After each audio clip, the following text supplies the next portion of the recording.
Ongi etorri beste aste berri batera.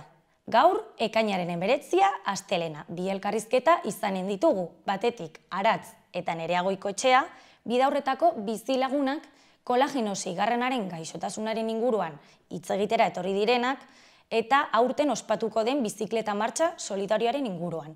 Eta bestetik, Patxi Gaztelumendi, Aezkoako kultur ola inaugurazioa egin zuten larunbat honetan, eta honen inguruan hitz egingo digu, baina lehenengo goazen betiko edukiarekin. Goazen orain gaurko efemerideekin. Gaurko egun batean, bai 1780ean, noblezia eta kleroa ezeztatu ziren Frantzian. Urte batzuk geroago, 1953an, Ameriketako estatu batuetan, Julius Rosenberg eta Ethel Rosenberg komunista estatu batuarrak exekutatuak izan ziren sepseri arma nuklearrei buruzko informazioa bidaltzen ziotelakoan. Egun berean, baina 1987an, etak atentatua egin zuen Bartzelonako hiperkorren eta 21 hildako eta 41 zauritu eragin zituen. Eta bukatzeko, 2001an, Ameriketako estatu batuetako ejerzitoak akatsez jaurtitako misil batek 23 pertsona hil zituen Irakeko iparraldeko futbol zelai batean. Ikus ditzagun orain gaurko lerroburuak.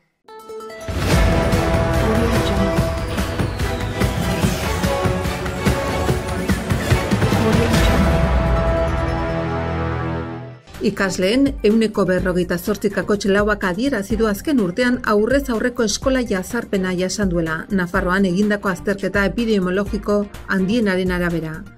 Nafarroa Europako errezeta elektronikoan sartu da foru komunitatean preskribatutako sendagaiak Europar Batasunan eskuratzeko. Nafarroko landa ingurunetako hurbileko merkataritzaren egoerari buruzko azterlan batek ondorioztatu duenez, sektorea oso feminizatua dago, 50 urtetik gorako titularrak ditu eta familia izaera du. Nafarroko gobernuak 1936ko kolpe militarraren ondoren irakaskuntza publikoan izandako errepresio errepasatzen duen liburua argitaratu ditu.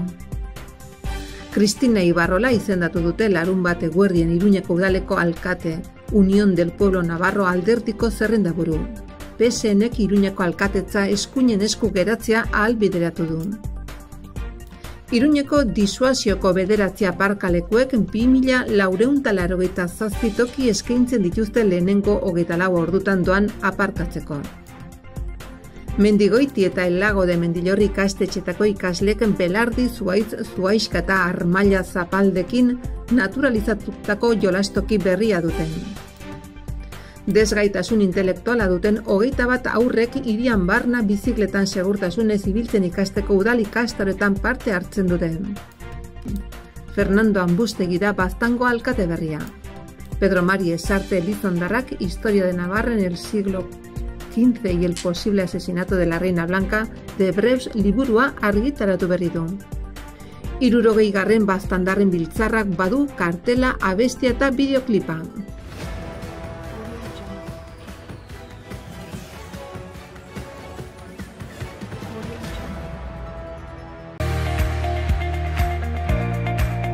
Ikusiko dugu aste honetako agenda.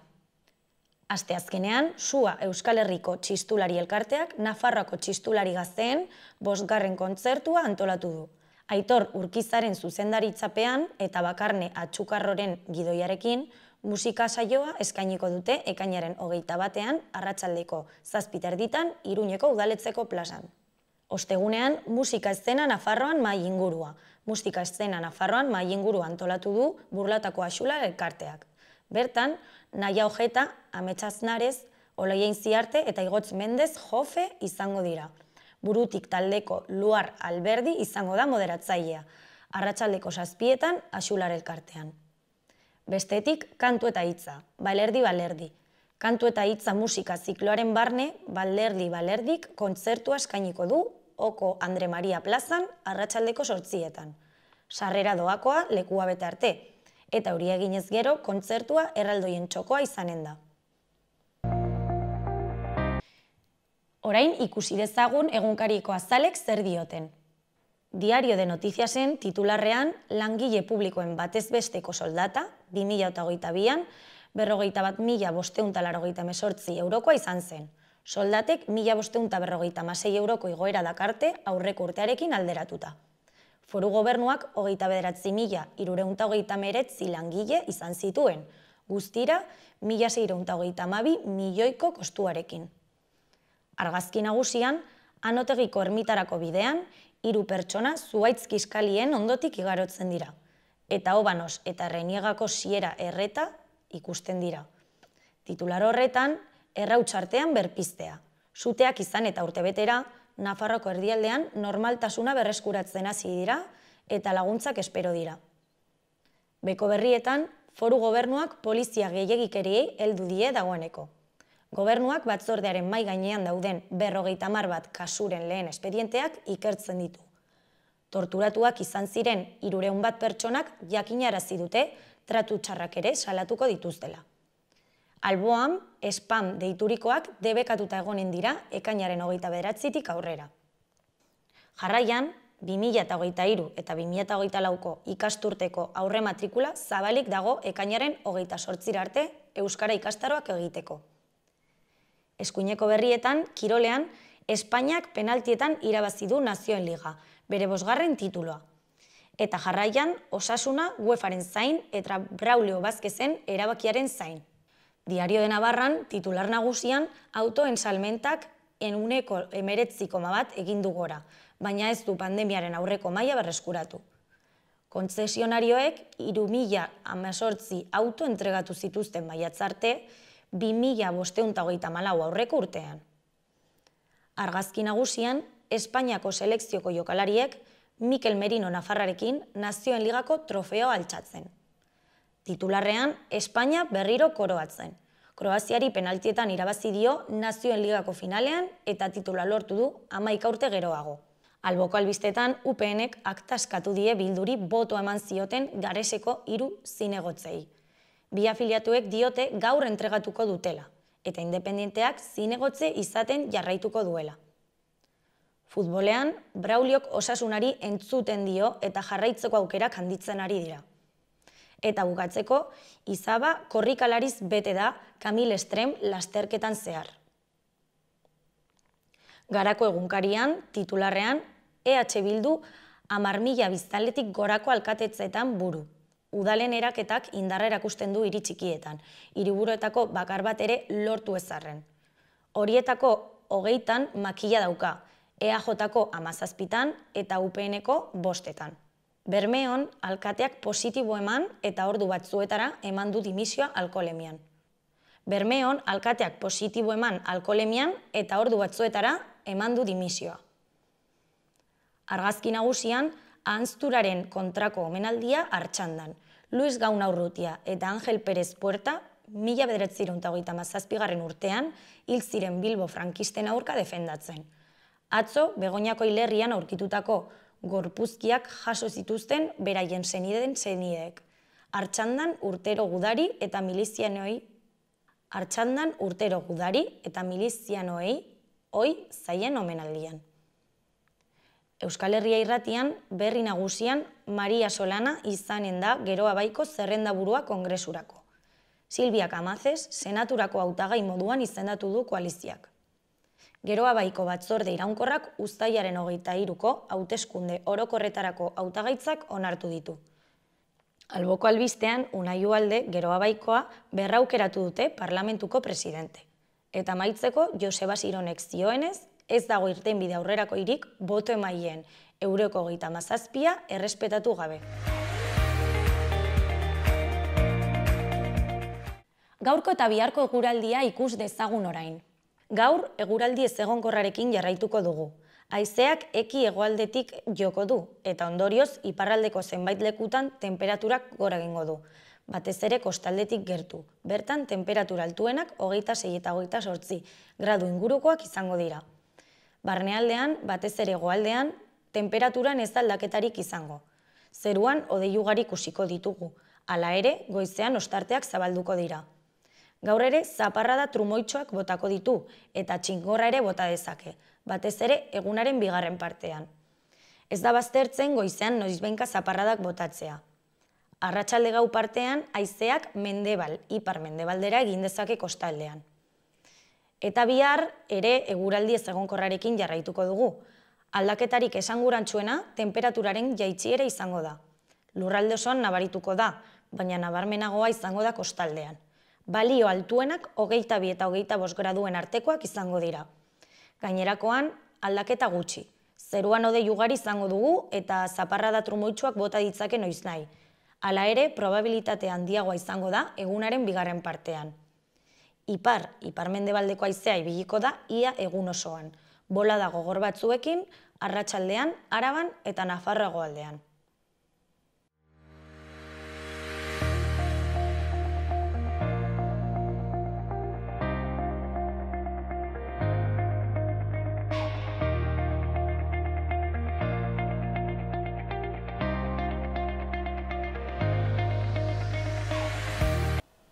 Kaixo eta ongi etorri lehenengo elkarrizketara, gaurkoan Aratz Tabar eta Nerea Goikoetxea dauzkagu gurekin, bidaurretako bizilagunak, eta aurten ospatuko den bizikleta martxa solidarioaren inguruan hitz egitera etorri dira, zehazki ekainaren 29tik uztailaren 2. Arratsaldeon eta ongi etorri, neskak. Bizikleta martxarekin hasi baino lehen, konta iguzue zertan datza gaixotasun hau? Bueno, gu gatoz bidaurretako bizilagun bezala, ez gaude fundazioaren barruan, eta bidaurretako bizilagun bat daukagu 12 urtekoa gaixotasun hau duena, eta da gaixotasun degeneratibo bat azaltzen dela haurtzaroaren lehenengo urteen ondoren, eta 10 urte arte umeek normalean ez daukate zailtasunik bizitza normala egiteko, nahiz eta dauden gaixotasunaren zantzuak, baina hori 10 urtetik aurrera ibiltzeko zailtasunak izaten dituzte, arnasteko eta horrela, gehien bat kolageno faltagatik giharrak egiten direlako gogortu eta haien funtzionamendu edo zailtzen da. Eta nola hobetu daiteke gaixotasunaren okerragotzeak? Ez dute aurkitu oraindik hobetzeko irtenbiderik, baina horretarako dago fundazioa ikerketa egiteko eta ikerketa hori aurrera eramateko. Orduan, horren bitartez saiatzen dira diru gehiago lortzen ikerketa horretarako. Gaur egun ez dago tratamendu bat konkretua gaixotasuna tratatzeko, ari dira oraindik frogetan eta horrela, bai egia dela fisioterapiaren bidez gaixotasunaren eragina edo murrizteko bideak daudela, baina hori, oraindik sendatzeko edo biderik ez dago. Eta zer nolako beste ikerketa proiektuak egin dira fundazio honetan? Pasaren urtean adibidez, egon zen irteera bat Sarbilera, mendira, eta horrelako ekintzen bidez eta lortu da dirua aurrera eramateko. Lortutako diruarekin gehien bat egin dira, finantzatu dira ikerketak, bai tratamendua bilatzeko eta bai gaixotasunaren inguruko informazio edo lortzeko, gehien bat ezartzeko edo ezagutzeko gutxi gorabehera nondik norakoa den gaixotasunaren eragina, eta gero hau diagnostikatzen dieten umeei nolako evoluzioa edo izango duten jakiteko. Eta gero egin dira ere bai, sortu dira erregistroak, gaixotasuna duten pertsonen erregistroak bai Espainian eta bai mundu mailan lehenago ez zeudelako, ez zirelako ezagutzen zenbat kasu zeuden eta horrela, eta orduan hasi dira erregistro bat eramaten, pauso bat, ikerketak eta bultzatzen. Eta zenbat erregistro eman dira Espainian edo Nafarroa mailan? Nafarroan dago kasu bakarra, ezagutzen dela bidaurretako gure bizilaguna, eta gero Espainia mailan daude 81 kasu, eta mundu mailan kalkulatzen da egongo dira 500 inguru edo. Ondo, eta zergatik erabaki da bizikleta martxa izatea eta ez beste gauza bat? Izan daitekelako baita jendea animatzeko eta kirol moduan joango gara, eta baita irten bide horretan joango dira kasu ezberdinak dauden herrietatik pasatzen, denek aukera izateko martxa horretan parte hartzeko. 4 etapez osatuta dago, ez? Beraz, herri bakoitzean zer egingo da? Lehenengo etapa eta azkena dira popularrak, daude irekita nahi duenak parte hartu ahal izateko, eta egin dira horrela jendeari begira gehien bat hau sufritzen duten umeen lagunek eta parte hartu ahal izateko, eta gero herrietako bizilagunek ere bai adibidez, ateratzen den egunean 29an dago Bidaurretan nafari bat, eta lehenengo etapa hori izango da popularra, eta azken etapa dela Tarragonan, dela fundazioa sortu zen herria edo, ere egongo da azkeneko etapa hori irekia bezala herrietara. Eta zer antolatu da amaiera bezala hor Kalamers herri horretan? Badago zerbait berezirik edo? Ez, hori izango da etapa amaiera moduan, eta orduan elkartuko dira herritar guztiak eta parte hartzen duten guztiak, bertan martxa horri amaiera emateko. Eta zeintzuk dira martxa honen helburu nagusiak? Nik esango nuke hasiera batean dirua lortzea, fundazioak martxan jarraitu ahal izateko eta aurrera emateko lan gehiago. Eta gero gaixotasunari bisibilizazioa ematea, azkenean pasatzen zaren herrietatik eta horrela jendeak ezagutu dezan gaixotasuna. Eta bide batez ere bai, umeek, sufritzen duten umeek eta gazteek, apoio moduan ez, azkenean da martxa bat, eta baiek mugitzeko eta zailtasunak izan ditzakete, eta da esfortzu bat haien ingurukoen artean, apoio bezala, nik uste dut, gehien bat. Eta nola erosten dira metro hauek parte hartzeko martxa horretan? Sartzen bazara webean, ateatzen zaizu metroak hor erosi ditzazkezu nahi dituzun metroak. Eta metroaz aparte jartzen du dorsal zero delako hori, zertan datza dorsal zero hori? Da modu bat parte hartu ordez fizikoki txirrindulan posibiltzen, zuk eros dezakezu dorsala eta parte hartu gabe lagundu martxa aurrera ematen edo. Orduan bizikletaz aparte parte hartu dezakegu. Hori da, bai. Eta gero momentuz parte hartzaileak daude?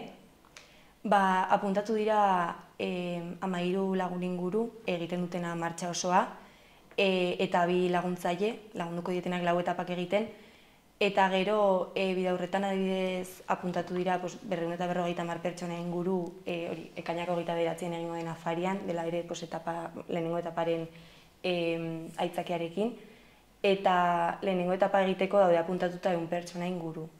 Orduan bai, jendea animatu da, egia esan. Eta beste proiekturen bat egitea espero duzue, edo? Nik uste dut honen ondoren jarraituko dela horretan, hau momentuz fokua dago orain martxa honetan, baina gero noski jarraituko dira ekintza hauek egiten eta ikerketa hau bultzatzen.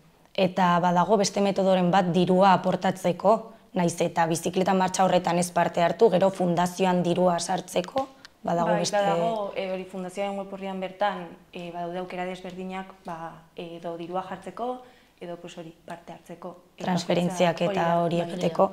Eta nola eman dezakegu ahots gehiago gaixotasun honi? Nik uste ingurukoekin hitz egiten, ahotsa ematen, eta hori ekintza hauetan parte hartzen. Beraz, animaten duzue jendea parte hartzera, eta gaixotasun hau nola ditzen zen gaixotasuna? Kolageno 6? Distrofia muscular congenita por déficit de colageno 6 hau ezagutzera ematera, eta mila esker Bidaurretako bizilagunak ona etortzeagatik, eta plazer bat izan da, eta espero dugu martxa honetan jende gehiago animatzea. Eskerrik asko.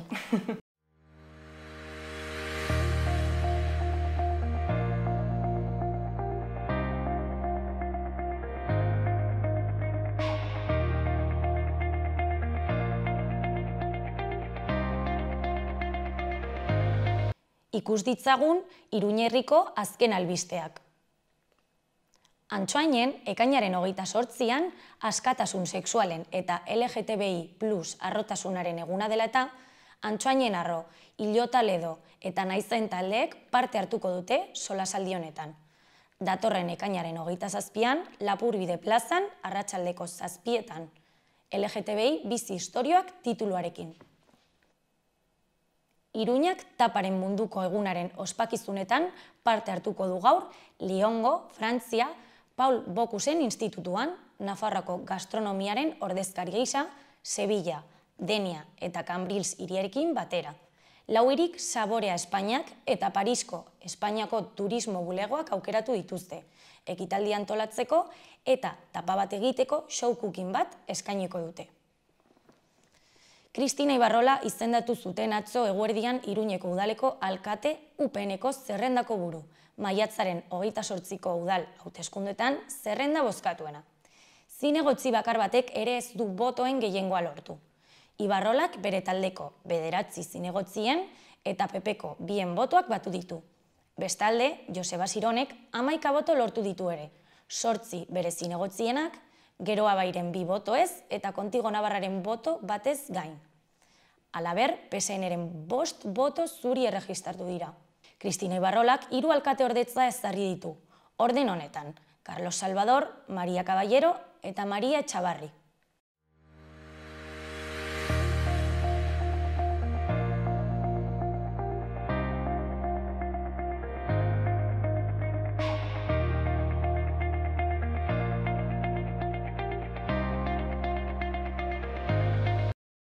Ongi etorri gaurko bigarren elkarrizketara. Oraingoan Patxi Gaztelumendi kulturolako langilea ekarri dugu gurekin. Ekainaren 17an joan den larunbatean ospatu zen Aezkoako kulturolaren irekiera jaialdiaren inguruan hitz egitera etorri da. Eta dakizuenez, Orbaizetako fabrikarma industrialgune militar nagusienetarikoa izan zen, eta honen berrera ikitze eman zen. Beraz, ongi etorri eta arratsaldeon, Patxi? Arratsaldeon berdin. Arratsaldeon. Zergatik izena, zergatik kulturrola izena? Bueno, zuk ongi erran duzun bezala, 18. eta 19. mendeen artean, ia 100 urtez, arma eta munizio fabrika bat egon zen Orbaizetan, eta beti ezagutu dugu Orbaizetako fabrika edo Orbaizetako armaola. Aurretik Eugin ere izan zen armaola garrantzitsu bat, baina Eugi inguruko egurra agortu zutelarik, Espainiako erregeek eta arduradunek erabaki zuten, horretik hemen zegoen basola edo ola txiki hori berreraiki eta sortu zuten halako armaola bat.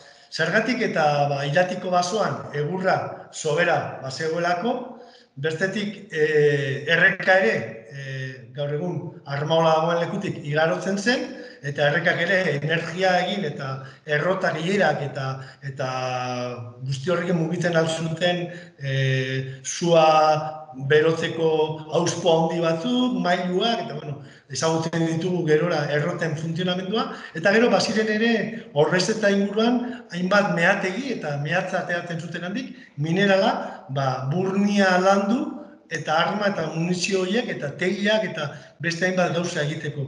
Horan, behin hori egin zutela, famatua izan da armaola bezala. 3 gerra igaro zituen, hainbat zute izan ziren bertan, eta historia latz bat, historia luze bat, historia ekonomiko bat, baina baita historia sozial bat. Duela hamarkada batzuk hasi zen armaolaren eraikuntzaren berreraikuntza lana, arkeologiatik abiatuta, historiagileak, arkitektoak, denetarik lan amankomun bat egin zen, instituzio ezberdinen artean, Orbaizetako udala hasi zen lehenbizi, Aezkoako juntak hartu zuen, eta gobernu ezberdinek parte hartu dute, berreskuraketa horretan, eta baita inguruko ibarren laguntzari izan du. Eta behin hori eginda, irati osatzen duten 4 ibarren artean hainbat proiektu jarri ziren martxan, Artzantzaren inguruan Garazi aldean, Iratiko etxeak Zaraitzu aldean, Siberuan txori migranteak, Siberuan ere Iratiko txaletak ezagutzen direnak, eta Aezkoako partean pentsatu zen ondarearen inguruan lan egitea, eta kasu honetan proiektu estrategiko bezala izendatu zen armaolaren berreskurapen hori. Ben berreskurapen hori ekin da, Armaolako jauregia zen eraikinean, kultur zentro bat, interpretazio zentro bat, bisitariak jaso eta gure historia kontatuko ziren leku bat izatea deliberatu zen hemen, Aezkoako ibarrean, Aezkoako batzarreak. Eta orduan, Armaola zena, kulturarekin lotu eta kulturrola bezala ezagutera emateko hemendik aitzinera. Eta kultura zergatik?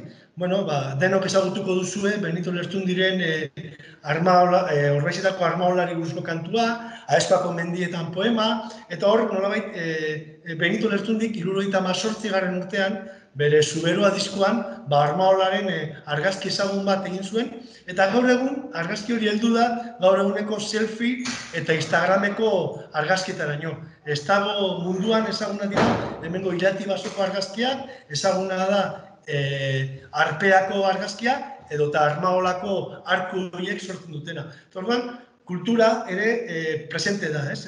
Izan Irigarairen poema hori, Benito Lertzundiren kantuan, Samarrek horipean edo etxerabidean saiakeran egindako literatur lanak. Beste askok eta askok Aezkoari buruz eta Aezkerari buruz eta hemengo mendi komunali buruz eta plazaratu dituzten lanak. Orduan, kultura eta basoa eta ondarea eta natura batu nahi izan ditugu kulturrola proiektu honetan. Eta hainbeste urte eta gero, honen berrereikitzeak zer suposatu du zuentzako? Ilusioa iraganera buelta zer suposatu du? Bueno, nik saiatuko naiz, larun batean jaso nuen hori Saloa telebistan adierazten. Jendeak poz hartu du, gauzatu delako, eta poz hori izan daiteke arkeologoek 86. urteetik, 91. 5 urtez, auzolandegiak eginez, 500 pertsona aritu ziren hemen arkeologia eta berreskurapen lanetan. Arkitektoek jaso dutena. Horretan bizi izan diren familiak, garaian, Orbaizetako fabrikaren inguruan bizi ziren auzokideak, ikusi dute proiektu bat altzatu dela, urteak kostatu dena, hamarkada kostatu dena, baina larun batean guzti hori bildu zen. Eta ikusi genuen, gune bizi bat, gaur-gaurkoa eta munduari begira. Izan Irati pelikula, izan komikiak, izan literatura, filmeak, historia, atzokoa eta gaurkoa beharrari begira. Eta egia da, Irati basoak bisitari asko jasotzen ditu urtero, bai udan, bai udazkenean, neguan ere izaten dira, eta bain saiatuko baina da, Irati bisitatzen duten horiek gure berri izatea. Aezkoa ibarraren berri, Garazi eskualdeko berri, Zuberokoa, Zaraitzukoa, eta hemen dauzkagun keskak, hemen dauzkagun proiektuak, hemen dauzkagun etorkizuna ere elkarrekin egin ahal izatea. Eta kulturrola da guzti horretan gune bat, eraikin bat, ez bakarra eta ez lehenengoa, hemen naiz eta Ibar honetan 800 biztanle izan, bizitza kultural, soziala, politiko-ekonomikoa handia dago, eta kulturrolak hori erakutsiko du. Hemen Ibarrean egiten diren gauzak, lantzen direnak, tradizioak, patrimonioa, jantziak, gaztak, festak, eta hori guztia jendearen esku jarri eta jendeak dastatu eta gozatu dezala inguruarekin batera. Zein izan zen larun bateko egitaraua? Bueno, larun batean saiatu ginen irekiera ekitaldia izateaz gain, halako bizitaldi bat egitea. Lau solairu ditu eraikin honek, bere garaian jauregia izandakoa eta batez ere ona jauntxoak edo fabrika kudeatzen zutenak egote ziren, eta hor egun jendearentzako leku bat da. Jende zeharentzat, izan langile, izan ikasle, izan laborari, artzain, enpresari, edo unibertsitateko edo euskaltegi bateko irakasle edo ikasle. Guztientzako leku da. Orduan, solairu joan ginen ekitaldi ezberdinetan halako bisita bat egiten. Atea ireki genuen denak kanpoan zirela eta juntako presidenteak eta juntako kideek zabaldu zuten artea, eta barruan irrintzi bat eta juntako Karmele Galarza eta Izaskun Saltzaen hitzak jaso zituzten. Ongite horri hitzak eta bengoz eta lortu dela kulturrola irekitzea. Han bertan musikaria zeuden, Orbaizetako Peio Zabalza eta Iparraldeko Gerari Idoi, abeslariek, kantatu zuten Orbaixetako mendietan, Etxamenditan Arralden kantu ezaguna. Eta handik hasi genuen nolabaiteko bisita gidatua. Harrera bulegoan, harrera ingenen, gainontzeko bisitari egiten diegun bezala, esplikatuz, Aezkoako Ibarra eta Irati basoari buruzko gune batean sartuko zirela. Ipini genuen Iratiri buruz daukagun bideo bat, eta han beste kantu bat, Orreagako kantu bat egin zuten bi abeslario. Eta nago Goiko Solairuan. Bai. Goiko Solairuan bi erakusketa daude, batetik dago Armaolaren erakusketa eta bestetik dago Iratiko basoko egur lanen inguruko erakusketa bat, eta bertan bi ekitalditxo egin genuen.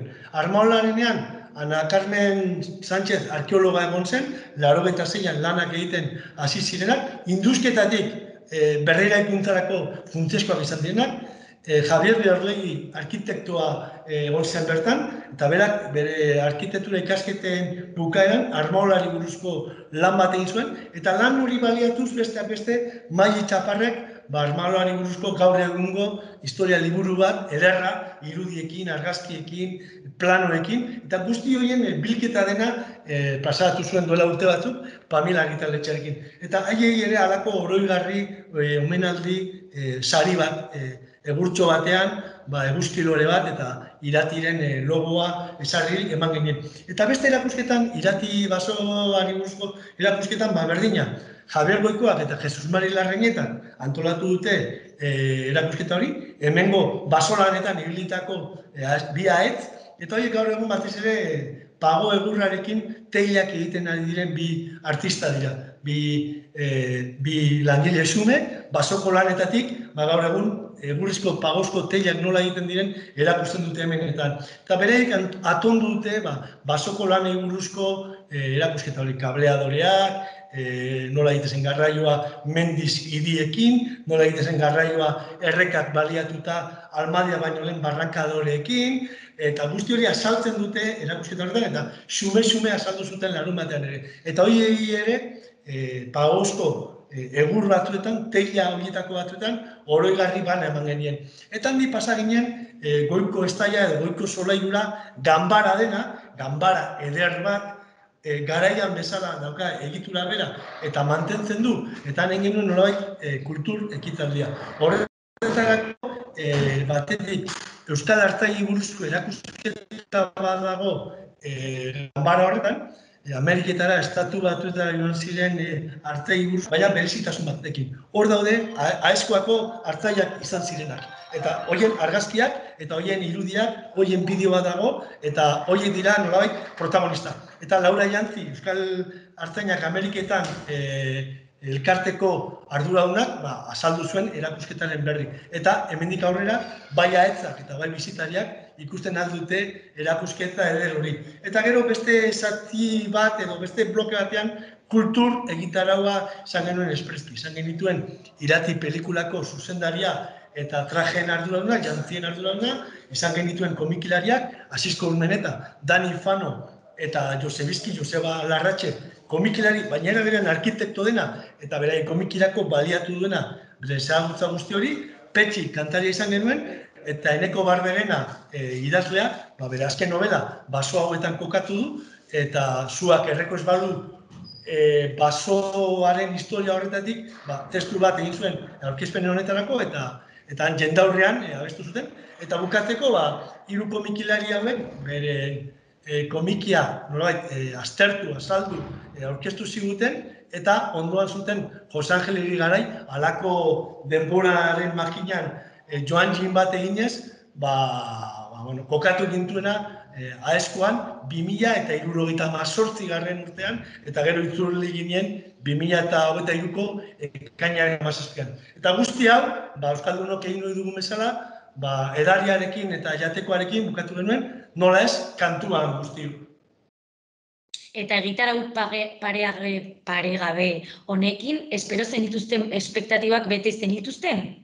Bete baino gehiago, jende hau etorri zen aurkezpenera, oso giro ona egon zen, eguraldiak ere lagundu zuen, giroak ere bai, hasiera batean, eta hola azalduta ematen du, 2 ordutako kontua izan da zela, baina nahiko bizitzak gidatu azkarra, baina eduki asko duna izan zen, eta lortu genuen oso harmonia honean, oso giro honean, jendeak elkar ikusi, denbora asko baziren alkate batzuk, 86an alkatea zirenak horbaitzetan, arkeologoekin egon ziren, iparraldetik etorritako hartzainak hemengo lagunekin egon ziren, hautetxia, bai Lekunberriko auzapeza egon zen juntako garai bateko presidentearekin, egungoak ere elkartu ziren, lortu genuen ere kulturolak izan behar duen topagune izaera hori izatea, ez? Lau ibar batzen ditu irati basoak, lau ibar horien berri ematen du irati basoak bisitaiarentzat, eta kulturolak ere horretarako gune izan nahiko luke. Eta hau ere esfortzu ekonomiko handia suposatu du, ezta?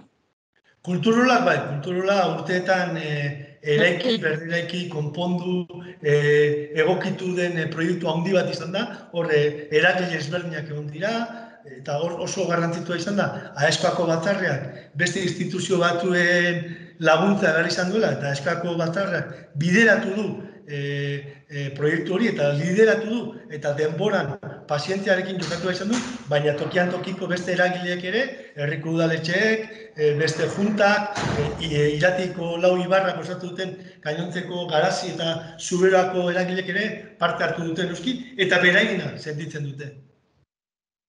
Eta inaugurazio horren data aukeratzeko arrazoi berezirik izan duzu edo? Egin behar zen, udarian egin genuen, aste santuan hasi ginen irekitzen, eta data bat behar zen, eta datak ere izan ditu bere zailtasunak. Parlamentua eratu zen bezperan, udalak eratu ziren egun berean, baina sartzen bagara egunerokotasunaren logika horretan ez gara ateratzen. Orain ere, portuaren eguna, ospatu behar dugu uztailaren 23an Garazi eskualdeko hartzainak eta Aezkoako lurrak batzen dituen faseria inguruanera, eta esan genien garaztarrei portuaren eguna egiteko zailtasuna genuela uztailaren 23an, hegoaldean behin hauteskundea zirelako, baina jendeak bozkatu beharko du postaz eta portuan eguna ospatu. Esan dut, egunerokotasunak zailtasun asko jartzen dizkigu, baina gauza batutan aurrera egin behar da, eta ekainaren 17 jarri genuen, eta saiatu gara betetzen, eta ondo bete ere, alkate izendatu berriak ere gero hurbildu zitzaizkigun, eta jaigiroa egon zen. Eta hemendik aurrera, Aezkoako kulturola bisitatu nahi badugu, nola egin dezakegu? Aezkoako kulturola bisitateko etorri egin behar da. Orbaizetako armaola ezaguna da, mapa guztietan agertzen zaigu, gida guztietan, eta etorri behar da. Kulturola irekita egongo da asteartetik igandera, egunero astelena izan ezik, eta horrez gain, goizeko 10:00-tik arratsaldeko 5:00-etara. Horrez gain, bisita gidatuak ere antolatuko ditugu, kulturolarekin kontaktua jarri, sare sozialetan gaude, interneten gaude, eta taldeak eta ikasleak eta jubilatuak eta menditaldeak denak onartzen ditugu. Bisitak badira kulturolan eta fabrikan ere bai. Eta bisita hori baliatuta badakigu ahoz-ahokoak ere funtzionatuko dugula, eta ibar batetik bestera, eskualde batetik bestera, jendea enteratuko da. Iratik jendea horiz jasotzen du urtero, bai udan, bai udazkenean, neguan elurraren sarma ere izaten du, eta udaberria eta urtengoa adibidezela izugarria izan da. Zuhaitzak bere emankortasuna handienean egon dira, eta hor sortzen diren koloren gama ere izugarria da. Eta guk 4 urtaroetako irati hori bultzatu nahi dugu. Eta 4 urtaro, 4 ibar, eta guk 4 solairu dauzkagu kulturolan jendeari erakusteko. Baina nonbaiten inskribatu behar gara, sarrera doakoa da, edo zuzenean joan, eta gerturatu eta bizitatu, ez? Guk bisitariak hartzen ditugu, harreran, gero museoa ikusteko badago sarrera, prezio berezia dituena jubilatuentzat, ikasle taldeentzat, bisitariak banaka edo taldeka etorrita ezberdina da, ia interpretazio zentru eta museo guztietan bezala. Astelena itxiko dugu gainontzeko museok egin ohi dutenez, eta holako dinamika ez soilik turistiko baizik, eta dinamika kultural batean sartuko gara. Eta gure hartatzat diren natura, ondarea, kultura eta irati maila berean jarriz eta jendeari erakutziz. Ondo da, hori honekin amaituko dugu, Patxi Gaztelumendi, kulturolako langilea, plazer bat izan da, eta espero dugu horrera joatea eta bisitatzea, eta zuek transmititu nahi duzuen hori guregana iristea. Vale? Gonbidatuta zaudete guztiak, bai zu, bai zure lankideak, nola ez Saloa telebistako entzule eta ikusle guztiak, eta nahi duzuenan beso zabalik hartuko zaituztegu iratiko janean. Mila esker. Zuei. Agurrero bat.